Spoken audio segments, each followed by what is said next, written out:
జరగాలమ్మా, జరగాలి. బాబు ఎవరు వచ్చినా నేను జరగను, నేను ఇక్కడే ఉంటాను. మీరు 25 ఏళ్ళ నుంచి జరగట్లే, ఇక్కడే ఉంటున్నారు, అర్థమైంది. ఎవరు బాబు? రైల్వే స్టేషన్ అన్నారు, ఆర్పిఎఫ్ అన్నారు, railway protection force. yes Ravi Teja garu ఇందులో క్యారెక్టర్ రైల్వే ప్రొటెక్షన్ ఫోర్స్. అవును, రవితేజ గారు రైల్వే ప్రొటెక్షన్ ఫోర్స్ నాకు తెలుసు. నువ్వేంటి? రైల్వే స్టేషన్ అంటే మినిమం కూలీ ఉండాలి కదండి. ఓహ్, కూలీ. కూలీ.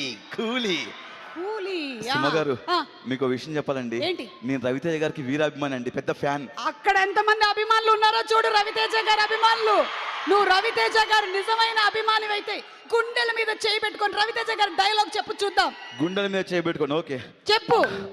చావంటే భయపడడానికి గల్లీలో తిరిగే గూండాల కొడుకులు అనుకున్నారా? ఓకే. రాథోడ్, విక్రమ్ సింగ్ రాథోడ్. అర్థమైంది. మాస్ మహారాజా. అర్థమైంది. అవును, ఈ సూట్ కేసు ఏంటి, ఎవరిది? ఇంకో 2-3 సూట్ కేసులు ఉన్నాయి మేడం, అది మనదే. అంటే మైక్ పట్టుకోవడానికి ఖాళీ లేదని చెప్పేసి ఒకటే తెచ్చాను.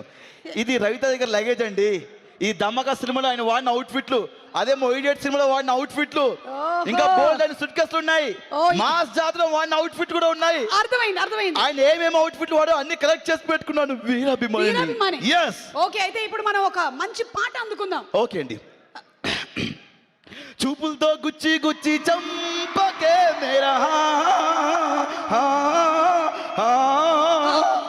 నువ్వు కాదు, ఇండియన్ ఐడల్ సింగర్స్ వస్తున్నారు. నేను ఇండియనే. నువ్వు ఇండియనే, కానీ నువ్వు ఐడల్ కాదు, ఐడియల్. ఓహో. సో ఇప్పుడు మన ఇండియన్ ఐడల్ సింగర్స్ వచ్చేస్తున్నారు, వాళ్ళని స్టేజ్ మీదకి ఆహ్వానించేద్దాం కదా. వచ్చేయండి. Let's go. Mass Maharaja Raviteja.